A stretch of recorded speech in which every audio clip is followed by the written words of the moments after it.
to make it very clear in the beginning, I'm not anti-government.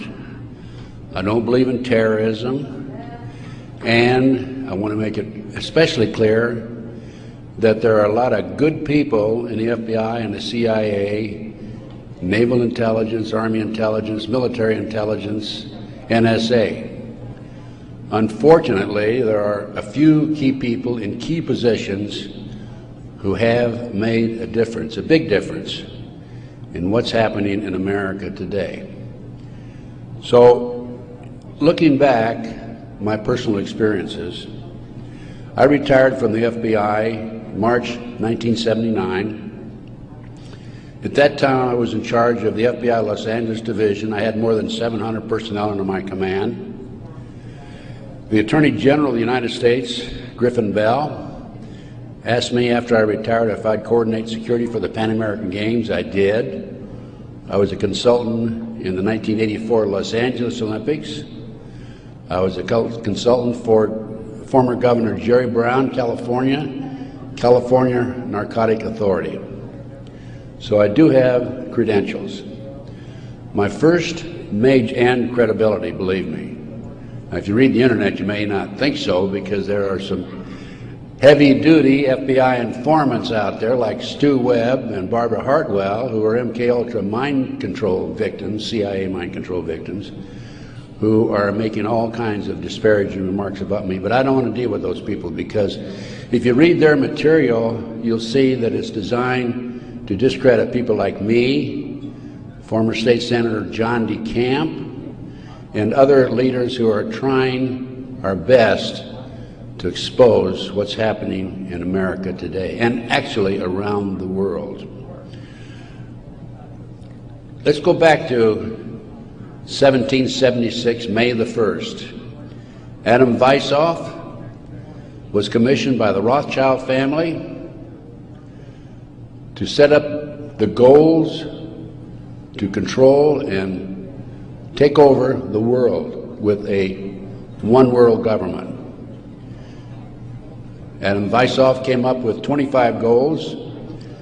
Among these goals were control the press, corrupt the youth through sex and drugs, elect our own people meaning the Illuminati, to key positions in all levels of the government, city, county, state, and federal.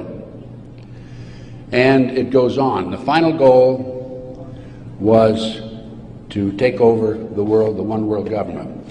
Information is very well documented by William Guy Carr in his magazine, his book, Pawns in the Game. When I retired, I had no idea what was going on. I had no idea about the Illuminati. I had no idea about Adam Weishaupt.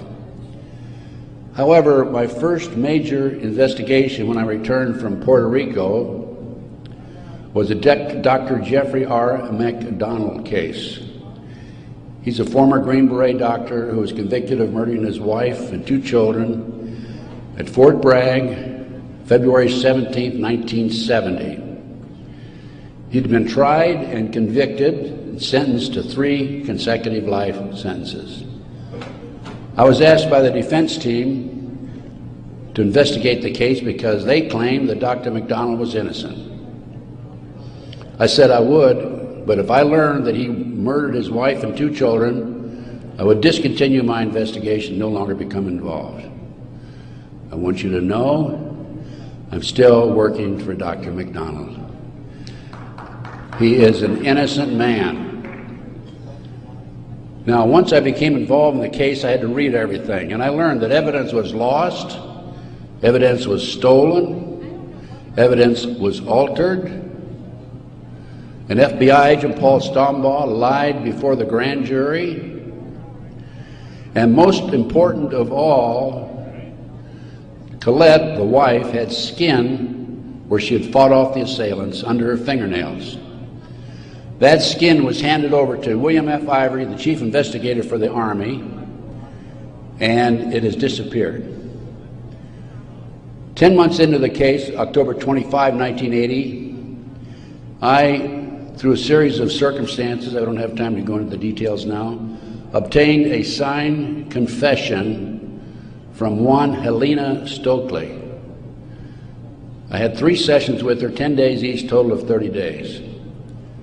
Helena told me that Dr. McDonald did not commit those crimes, that they were committed by her satanic cult group.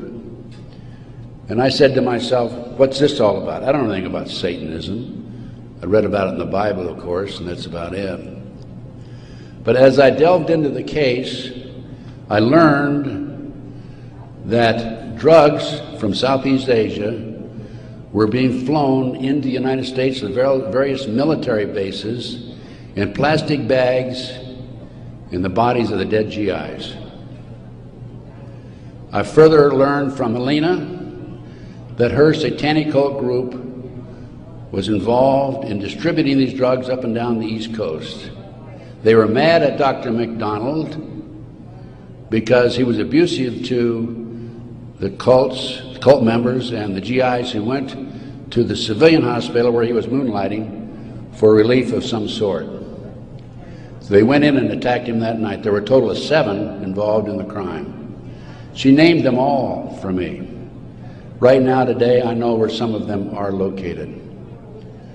But to further check and document this, I went to the UCLA library, and I found out, in fact, in the Time magazine, January 1, 1973, there was an article about bringing drugs in plastic bags in the body cavities of dead GIs. There was no question in my mind Helena was telling the truth. I gave her a polygraph test and she passed. I had her examined by a psychiatrist and she passed.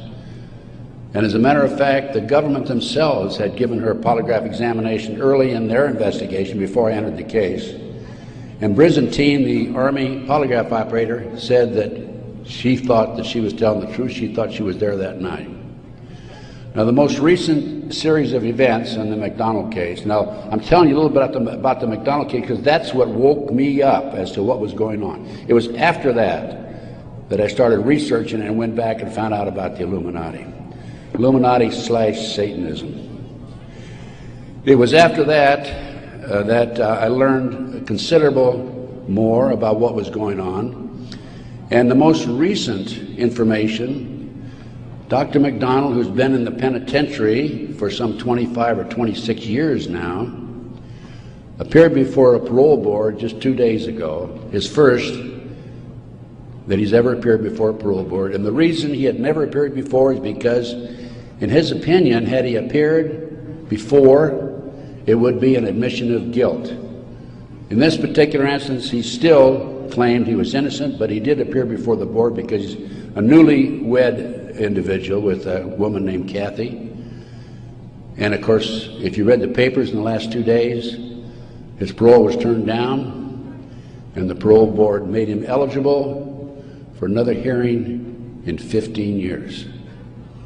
This poor man not only lost his wife and 2 children, he has served 25 years in the penitentiary and another 15 years to go. He's 61 years old. I am still working the case. What are the latest developments on the case? In 1997, the judge, federal judge, agreed to do DNA tests. And they chose 15 individual pieces of evidence to be examined. However, the judge said that when you open the evidence envelopes, only the prosecutor can be present. Well, they opened the evidence envelopes. The prosecutor did. How many do you think were empty? 5. 5 evidence envelopes were empty. The skin under Colette's fingernails would have established Dr. McDonald's innocence alone. Now we have DNA authorized in 1997. Here we are in 2005. They still have not completed the DNA test. From the McDonald case, the next case I worked of a major consequence was the McMartin preschool case in Manhattan Beach, California. The children there claimed there were tunnels under the school They were taken into the tunnels and through the tunnels up into the trap door of a bathroom in a triplex next door, placed in automobiles, and prostituted in the community. These are 2-, 3-, and 4-year-old children before they entered kindergarten. In addition, the children claimed that they were flown into the mountains where they were involved with adults in robes, black robes, chanting, candles. They talked about the brown babies who were cut up, actually sacrificed. And in checking into this and researching this, of course, this was obviously a satanic ceremony. The McMartin family, who owned the preschool, they were tried of Ray Bucky and his grandmother. The grandmother was acquitted, hung jury on Ray Bucky. The second trial, another hung jury. I had an opportunity in 1990 to gain control of the school. Now, the school had been given to Danny Davis, the defense attorney, and he had sold it, even though he made $15 million on the case, by the way. He had sold it to a contractor who was going to tear it down. When I learned this, I contacted the contractor. I said, I want to be given an opportunity to go on that school and look for the tunnels. The authorities had looked for them in 1987. They said they could find no tunnels. Along with some of the parents, we hired Dr. Gary Stickle, UCLA archaeologist. He hired his crew and brought them in. And in 34 days, Dr. Stickle said there had been tunnels under that school. They were covered up, and they were covered in. An informant of mine told me that there was an abandoned satanic site in Crestline, California, up in the mountains. I went up into the mountains and obtained photographs, of the site. I have a lecture that I give where these pictures are available. It's called Gunderson Chronicles number 2. It's a 4-hour lecture that I gave in Kansas City a number of years ago, which shows this abandoned site and also pictures from the McMartin Tunnel school dig. From there, I became involved in another case, very frightening case, because I established, with the help of people like John DeCamp, former state senator in Nebraska, that we have in this country today a covert military criminal enterprise, government enterprise, primarily by U.S. military intelligence, that is operating full throttle, and everybody refuses to investigate it. In the Nebraska case, it's called the Franklin Cover-Up. This is the book here that John DeCamp wrote, by the way. It's all documented in there. And in that particular instance, they were taking children out of foster homes, orphanages, Boys Town, driving them from Omaha, Nebraska to Sioux City, Iowa, 184 miles away, placing them in private jets and flying them to Washington, D.C. for sex orgies with prominent people, including congressmen, senators, and certain people in the White House. It's well documented. I have personally talked to Paul Benassi. I had a 5-hour interview with him. It's a tape that's available. I don't have it with me here, but you can order it. I have a 5-hour interview with Paul that he gave me in 1993. Paul told me how he was used. He was part of the kidnapping crew and was used as a decoy when he was 10, 11, 12 years old in parks, shopping malls, to attract the children over near where the adults were in a car waiting for them. They throw them in the back seat, chloroform them, and make off with them. Paul also told me that these children, many of them, become sex slaves, Many of them are used as toys. The boys, they call the boys toys. I don't know what they call the girls. But these degenerate, sick people, the men are more interested in the little boys than they are the girls for some reason. But it's all well documented. Paul drew the inside living quarters of the White House. Now, this information broke in about 1987. That's about right after I entered, just before I entered the case.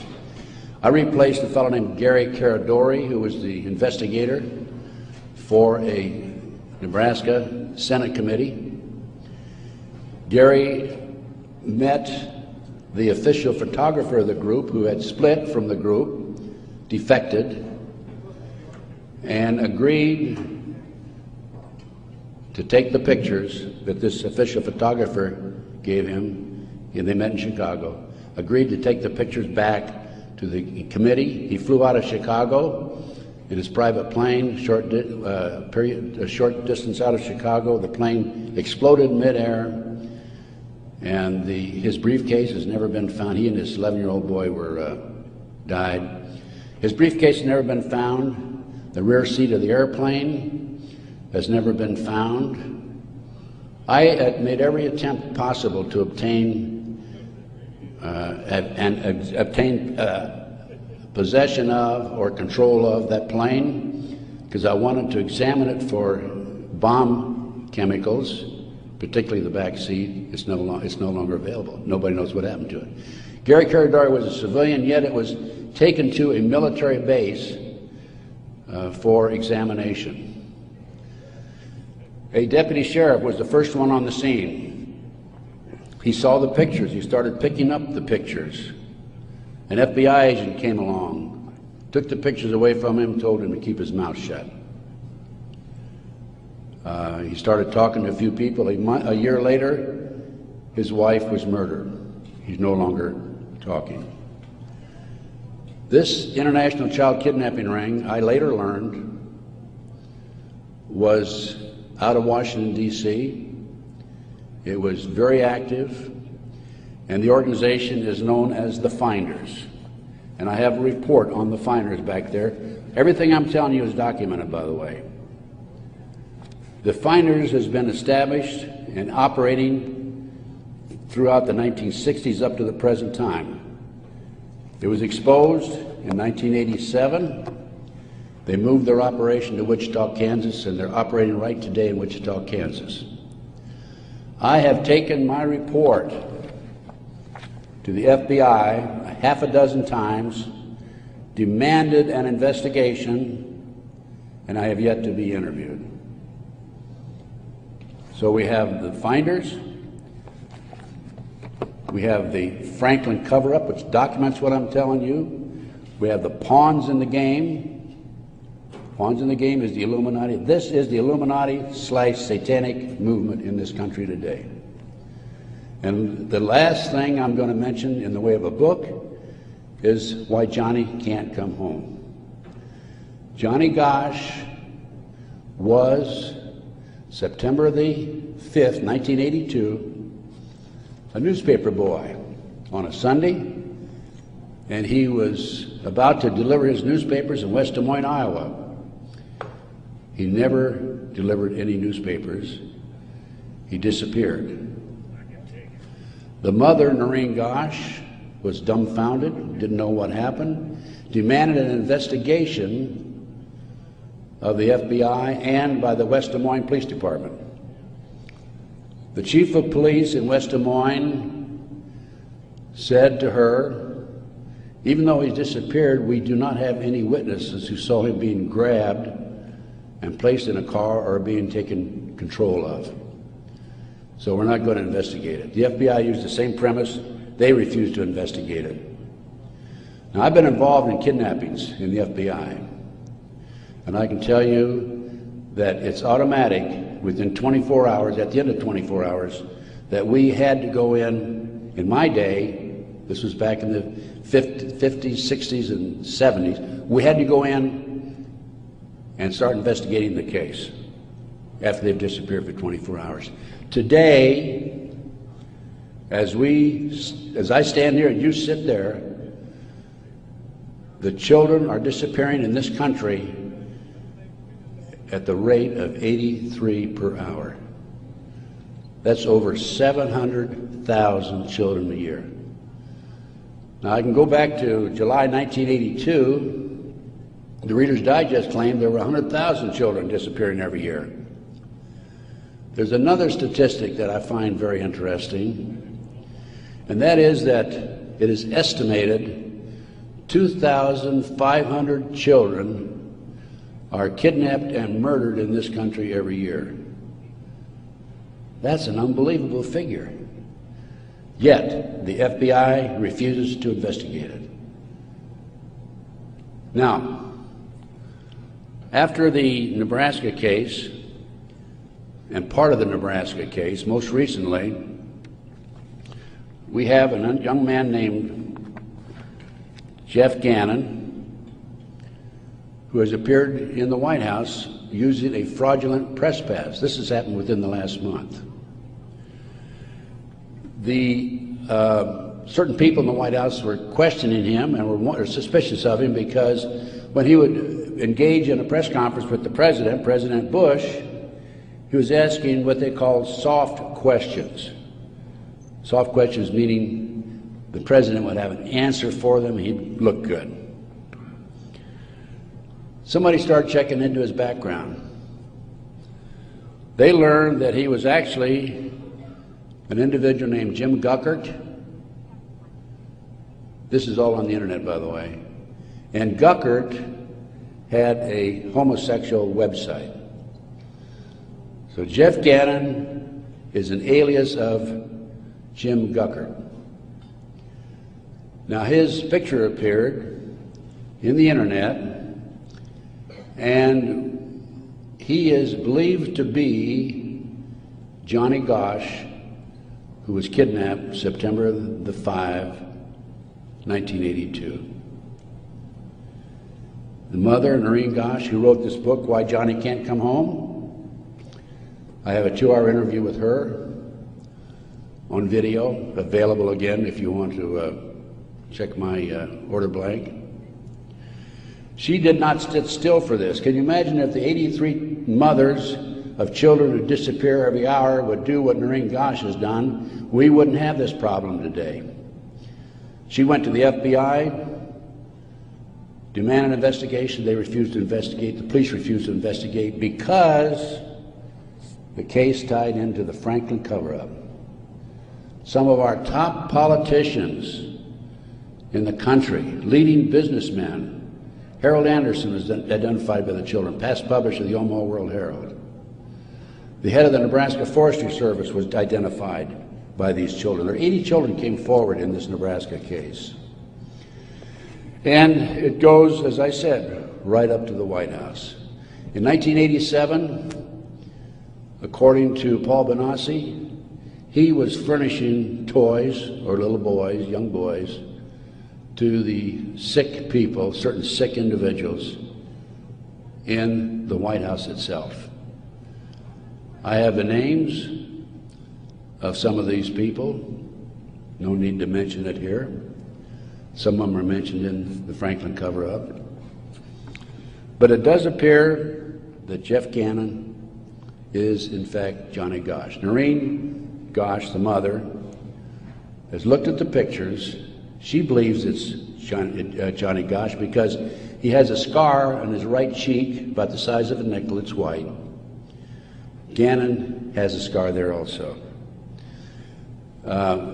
Little Johnny Gosch had a birthmark on his left chest about 8 inches long. From looking at pictures of Jeff Gannon on the internet, it appears that he had a birthmark at one time, and there's been an attempt to erase it. I personally talked to one of the youngsters who was involved in this network. I've talked to several of them. And he assures me that Jeff Gannon is, in fact, Johnny Gosch. Well, how did Johnny Gosch get from West Des Moines, Iowa, 12 years old, all the way with the phony press pass into the White House as of a few weeks ago? Well, what happened to Johnny is that he was transported from West Des Moines, Iowa to Sioux City. He was placed on a farm for 3 weeks, sexually molested. He was taken to the mountains in Colorado, placed in a cage in a house of some sort, or a cabin. And then later he was used as a sex slave. A sex slave. They didn't kill him, they didn't sacrifice him, although a number of these kids are sacrificed in satanic ceremonies. Now, he escaped with another young man. They stole a car. And in 1997, Johnny knocked on his mother's door at 2:30 in the morning, Noreen Gosh, and said he wanted to talk to her. He was there with another young boy. He came in, he told Noreen, he says, "Mother, I was kidnapped. I've been placed in a covert military CIA-controlled, mind-controlled project and used as a sex slave." He said, "I can't come forward at this time because they will kill me." And then he left. Noreen says that's the last time she talked to him, 1997. Now, several years after that, a girl named Burns, who was a producer for 2020, decided to do a story on the Johnny Gosch kidnapping and the Nebraska case. And she interviewed me. In fact, I spent 5 days with her, gave her the benefit of all my research, which is available to you folks also.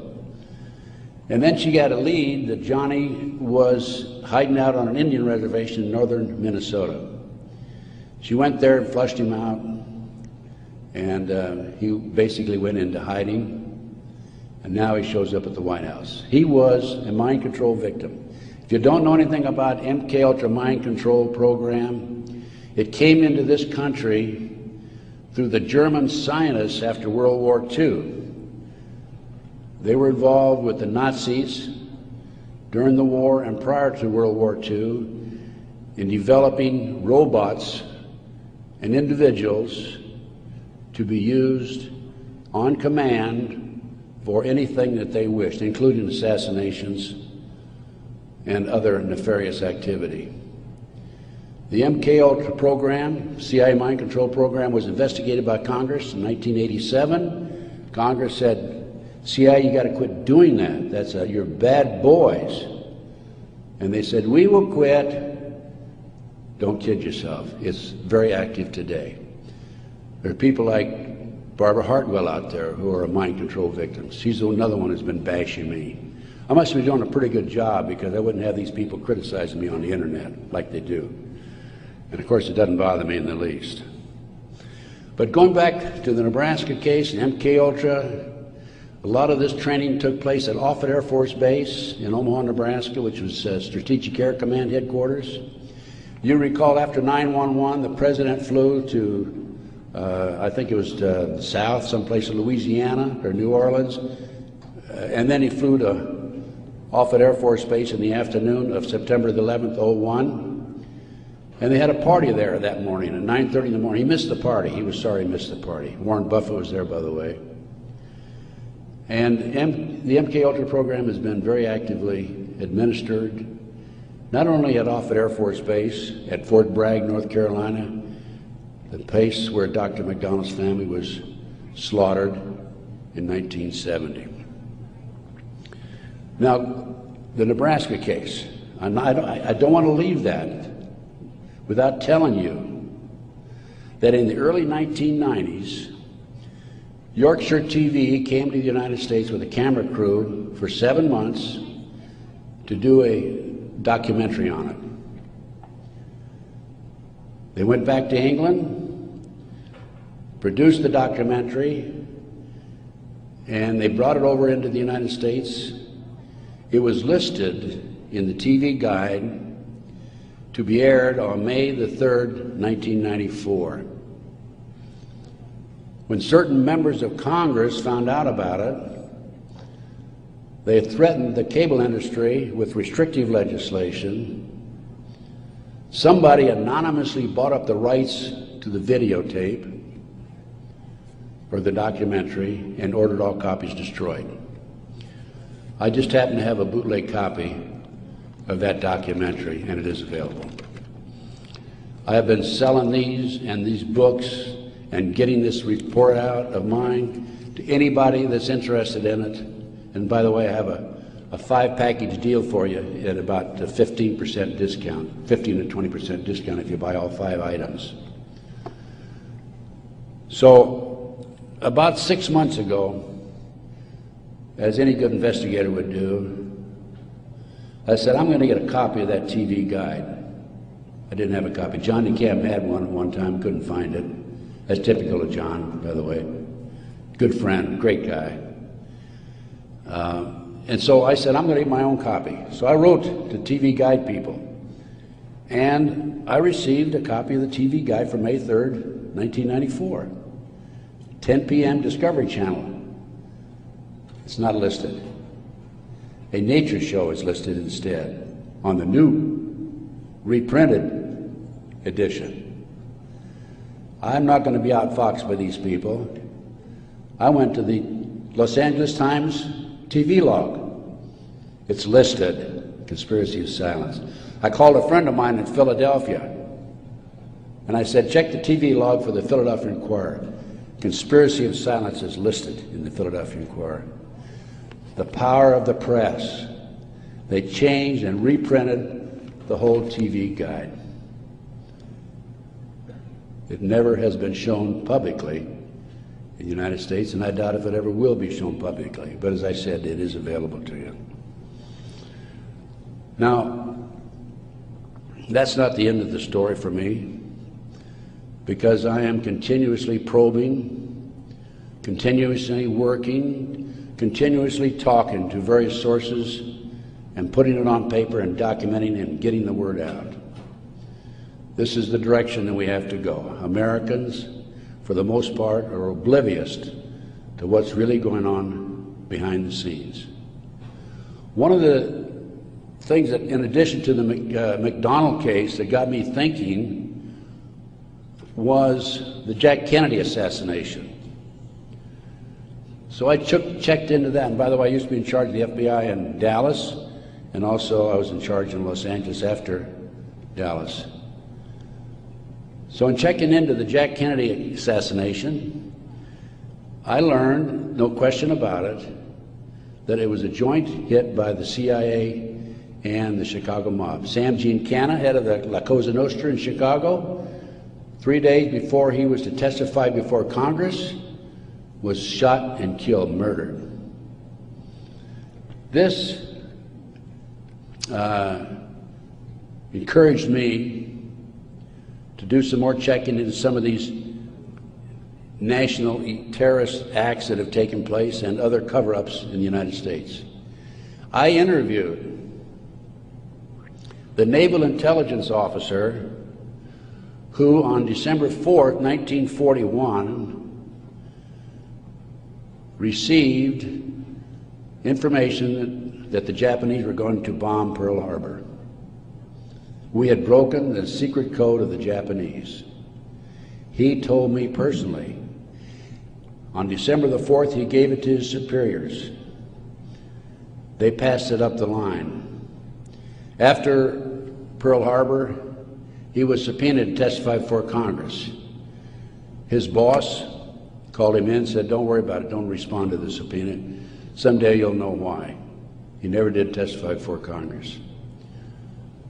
And he recently passed on, by the way. So we have not only a cover-up in these other areas, but looking at the national picture, Pearl Harbor. And look at Waco. The military was involved in destroying and shooting and killing, and also the FBI, women and children in Waco. They used tanks, military tanks, in violation of posse comitatus, which is a law that says the military cannot be used to enforce a civilian population. They got away with it. There's an interesting story. I did some research on Waco. As I've told you, I've done a lot of research. And in many instances, I've not only been there, I've done that, and I've been on the scene. I've spent most of my retirement money investigating these matters, including Oklahoma City, and I'll go into that in just a minute, 911 and so forth. But in Waco, there were 4 BATF agents who were shot and killed. Some of the Branch Davidians were tried, sentenced for these, quote, murders, and are serving prison terms today, probably for life. In researching the 4 BATF agents who were shot, I learned every one of them was shot in the head. Now, for those of you who have been in the military, that's a sniper shot, no question about it. One of them, the bullet, the trajectory of the bullet was from above, down through his lip, and into his body, probably from a helicopter.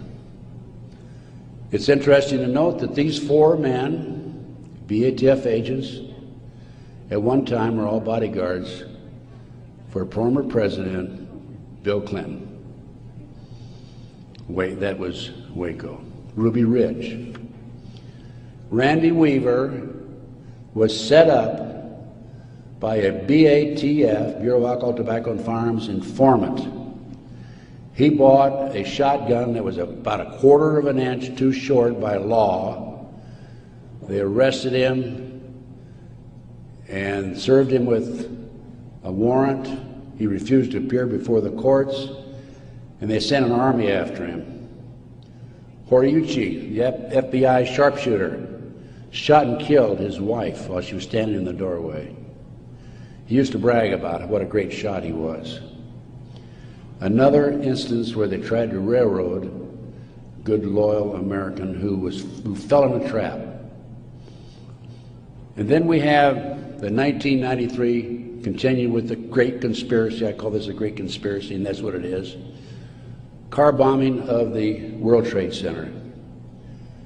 I have a copy of the New York Times, October 28, 1993, and in the article, this was reporting from the trial that took place, an FBI informant named Salam, who was in among the terrorists, testified that he was commissioned by the terrorists to put the bomb together, the car bomb together, to bomb the World Trade Center in February 1993.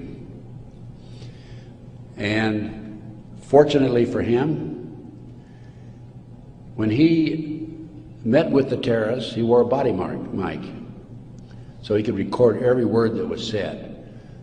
Unknown to the FBI, when he met with the FBI, he also wore a body mic. That was probably what kept him from being set up and framed and sent to prison. This is actually in this newspaper article. He went to his FBI superiors, says, I've been commissioned to put the bomb together. We're going to use a dummy bomb, aren't we? And he was told by his FBI superiors, no, we're going to use a real bomb. Now, I don't understand why Congress and Senate, investigators, and our leaders in Washington, D.C. are not jumping up and down over that situation. The FBI not only knew in advance of the car bombing, they furnished the ingredients for the bomb. Why doesn't somebody take some action in that area? Why doesn't somebody investigate this international child kidnapping ring being operated by the CIA? Why are these congressmen voting on bills like the Patriot Act, which takes away many of our constitutional rights and civil liberties in the best interests of, quote, protection for our country and protection from the terrorists? Let me tell you something, ladies and gentlemen. There are people in our government, a rogue outfit, whatever, I'm not sure, who are actually behind these terrorist acts.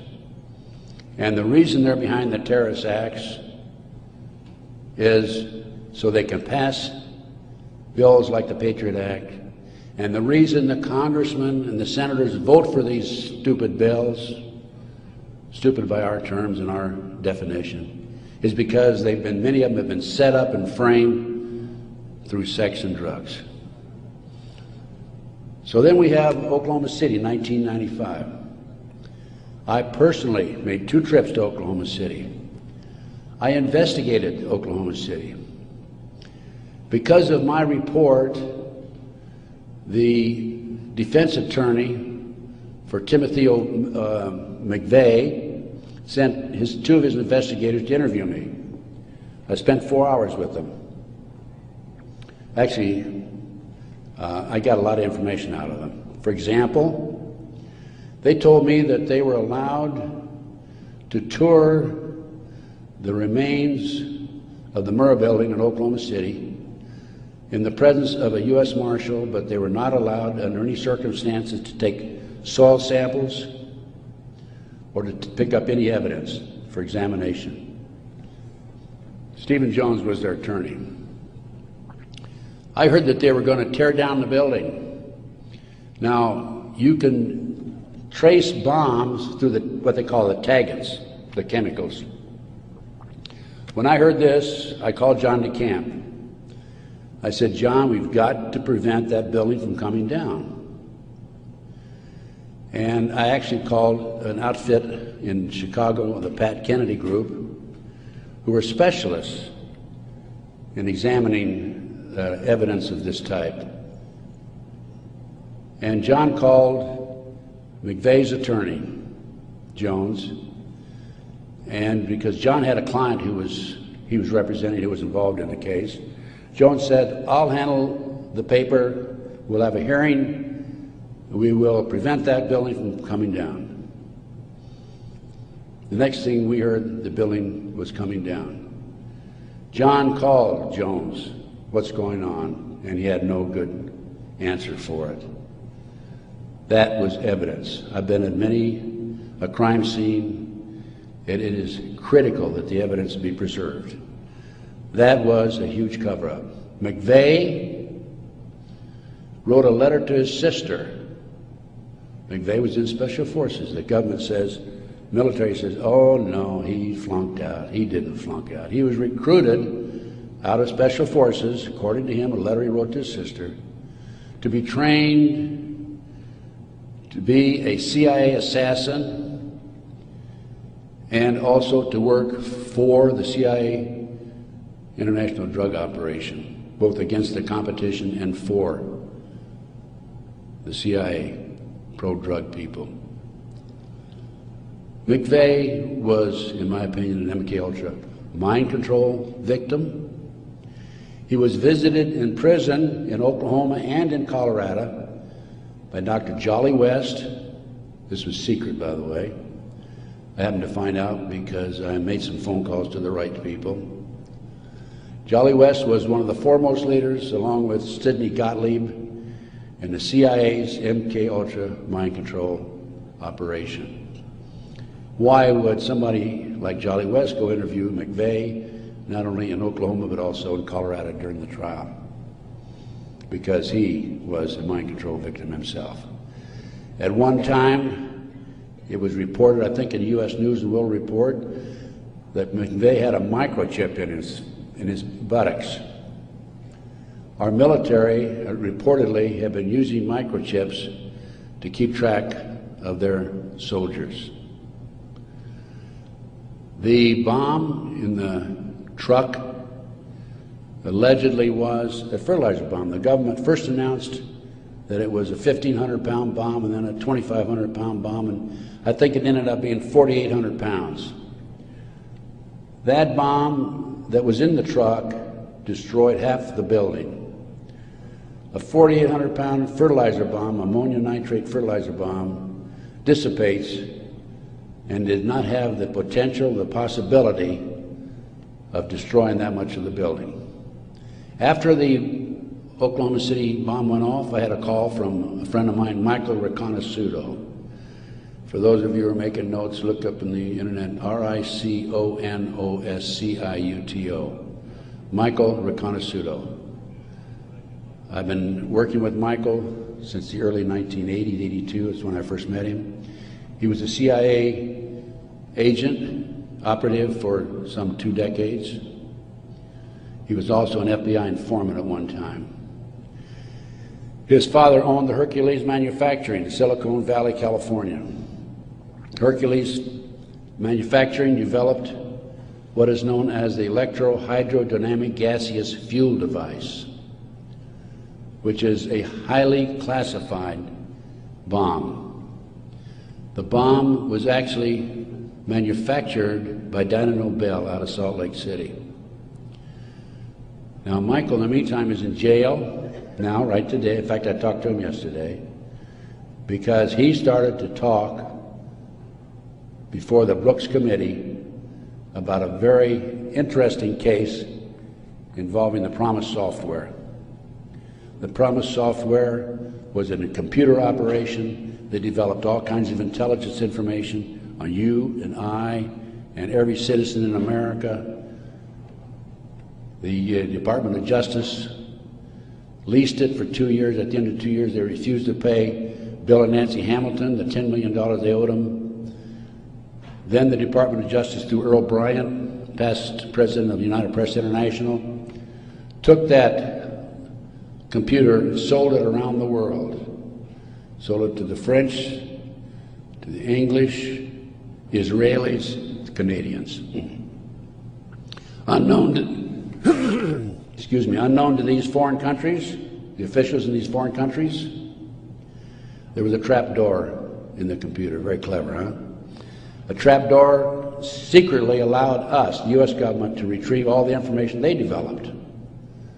Michael Reconnaisuto was the CIA agent who developed the trap door in the Promise software computer. And when Congress started to investigate it, in the late 1980s, they called on Michael, and we want you to testify. Michael received a threatening phone call 2 weeks before he was to testify. He claimed from a fellow named Vietnix, Peter Vietnix, U.S. Department of Justice, if you testify, you'll be sorry. Michael testified anyway.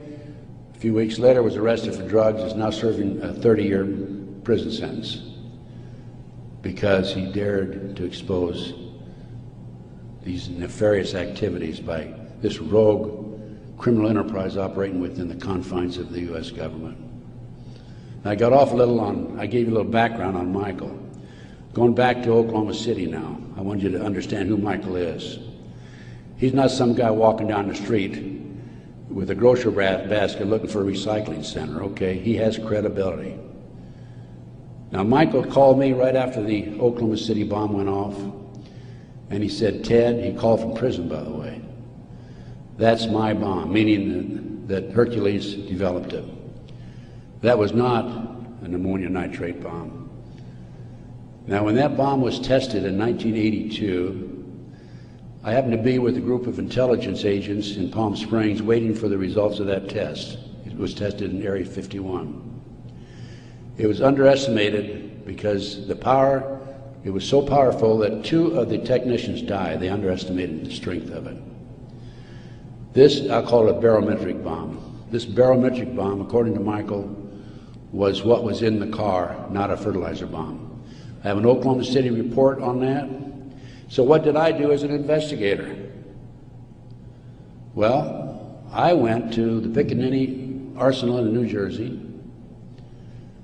and I gave him the contract number, which I obtained through a science magazine. One of my associates actually did the research on that. And I gave the Picatinny Arsenal the contract number. This is public, available to the public, by the way. And the Picatinny Arsenal came back and said there's no such contract here, even though I had the contract number. By the way, that's documented in my report. And I went to Dyna Nobel, who I knew manufactured it. And they didn't even bother to respond. It's interesting to note that a Dyna Nobel expert witness testified at the grand jury when they indicted McVeigh. In September of 1995, some 5 or 6 months after the 19th of April, 1995, Oklahoma City, In September, there was I lost my train of thought there for a minute. There was an article in Fireman's Magazine. It was written by the editor of Fireman's Magazine. The information was obtained from the Oklahoma City Fire Department. And in that article, again, that's in my report, in that article, it states that 4 unexploded devices were taken out of the building. When people were in the building after the bombing, dying, they discontinued the rescue efforts for some 5 hours while they carried out a bunch of government files, men in blue suits of some sort, sweatsuits. So what I'm telling you is Oklahoma City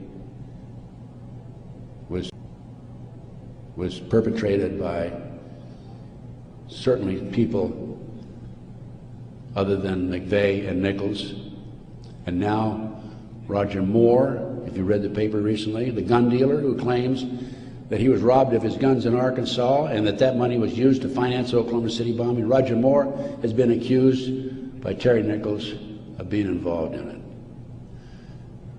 Roger Moore denies it. Roger Moore, at the time of the Oklahoma City bombing, was an FBI informant. I had an inside investigator in Oklahoma City tell me that there were at least 11 other individuals involved in Oklahoma City. Okay, that brings us up. We've gone through Pearl Harbor, Waco, Ruby Ridge, car bombing 93, Oklahoma City 95. That brings us up to 9/11. As I said, Michael's in prison. I'm his, quote, investigator of record, which means I'm like an attorney. I should have access to him on a regular basis. I represent this man. For a year prior to 9/11, actually a year and a half, I tried to get in and see Michael. He was in prison in northern Pennsylvania. I was in the Philadelphia area. The Bureau of Prisons would not allow me to see him. I finally was able to talk to Michael in January 2003. I flew to the East Coast, spent 3 days with him. Michael told me that he had developed information from among his contacts in advance of 9/11 that they were going involved in using missiles, airplane missiles, and they were going involved in skyjackings. They were training Arab terrorists, and also he knew the identity of the person in the United States, an Arab who lived in Paterson, New Jersey, who was the leader of terrorist activity by the Arabs in this country. Now, Michael had this information because, you're saying, how could Michael develop this information being in prison?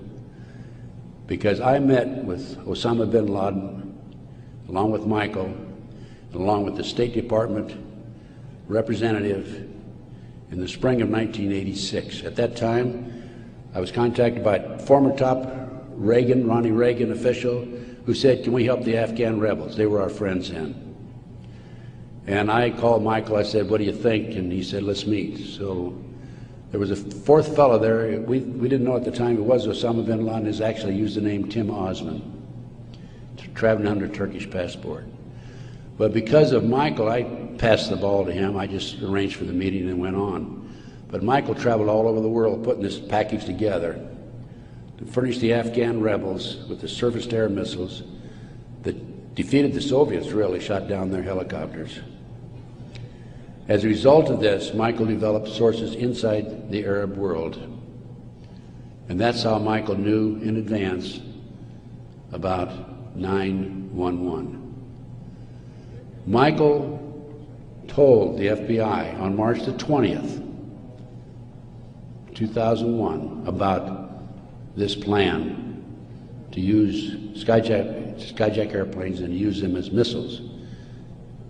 He also furnished to the FBI one of his sources, one of his confidential sources inside the Arab group.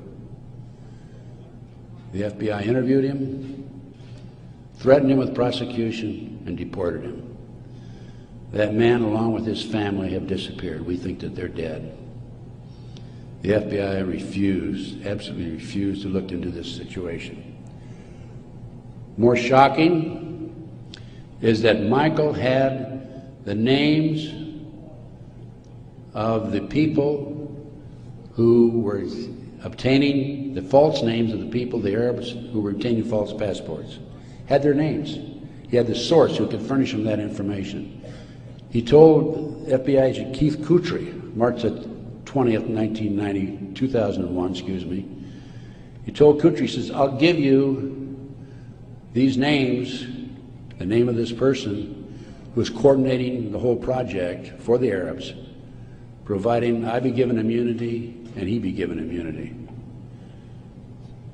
Mr. Kutry, in spite of the fact he was armed with this information 6 months prior to 9/11, came back 2 days after 9/11 on the 13th and saw Michael in prison again.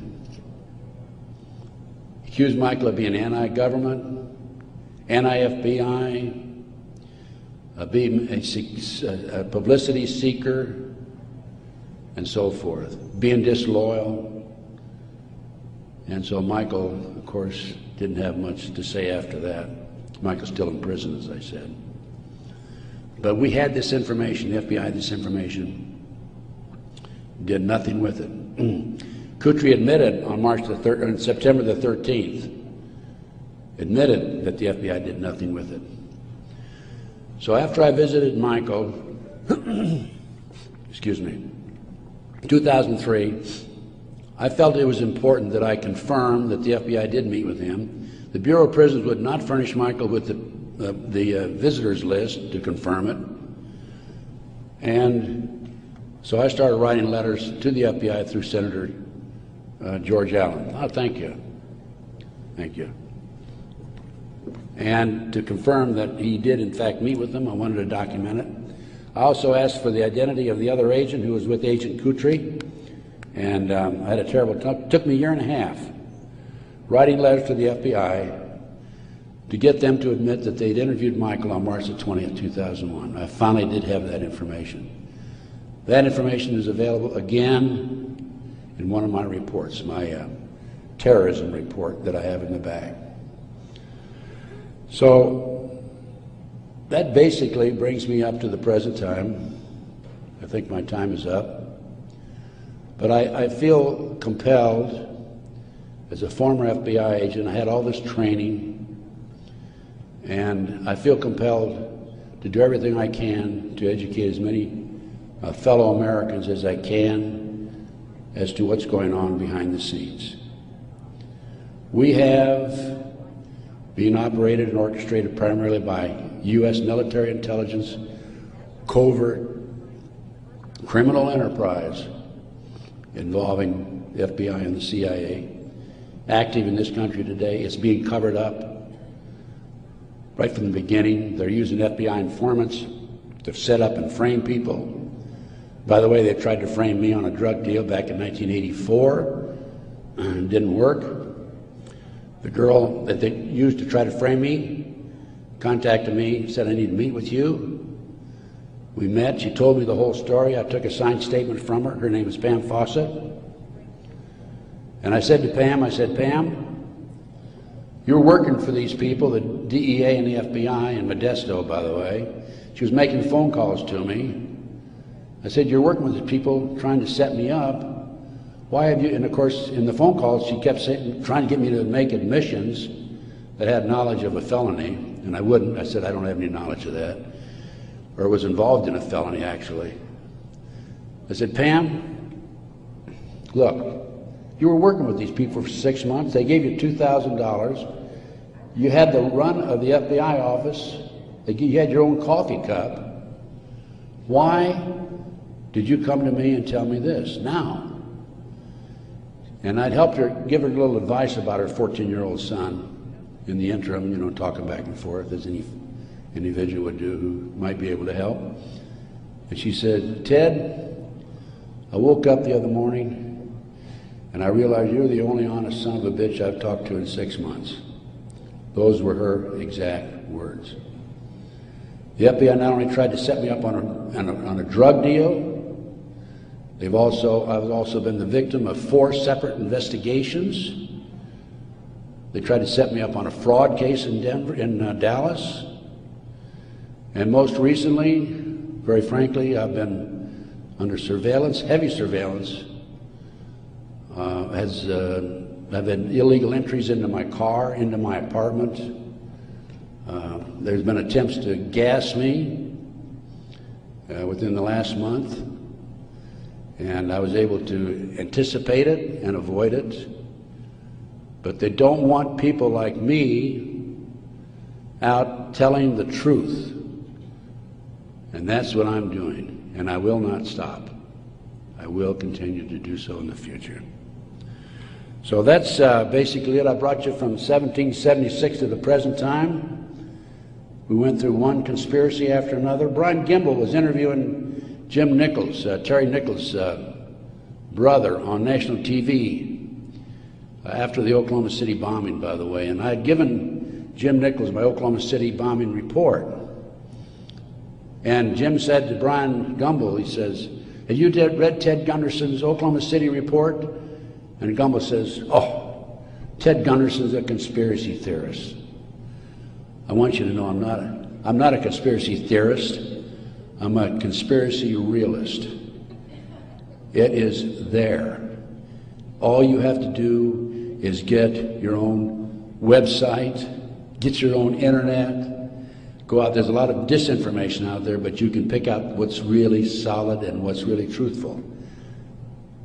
And I have 25 years of research on that back table back there. And if you buy any of my reports or this videotape or any of my material, I want you to make a promise that you will make copies and distribute it far and wide. We need to wake up America. Right now, let me emphasize again, I'm not anti-American. I don't believe in violence. I believe in change through legal means. But we need to wake up an apathetic, sleeping society that is active in America today. And this not only ties into MK Ultra, CIA, it ties into Satanism. There are approximately 4 million practicing Satanists in America today involved in the Nebraska case. And I can go on about satanic cults for another hour, but I think my time is almost up. I might mention that, speaking of Satanism, there are between 50 and 60,000 human sacrifices, according to 3 different sources, in this country every year. The satanic cults operate secretly. The satanic cults are, along with our covert criminal enterprise within the government, a serious threat to our society. And I thank you very much. If the American people allow private banks to control the issuance of their currency, first by inflation and then by deflation, the banks and corporations that will grow up around them will deprive the people of all their property until their children wake up homeless on the continent their fathers conquered. Thomas Jefferson.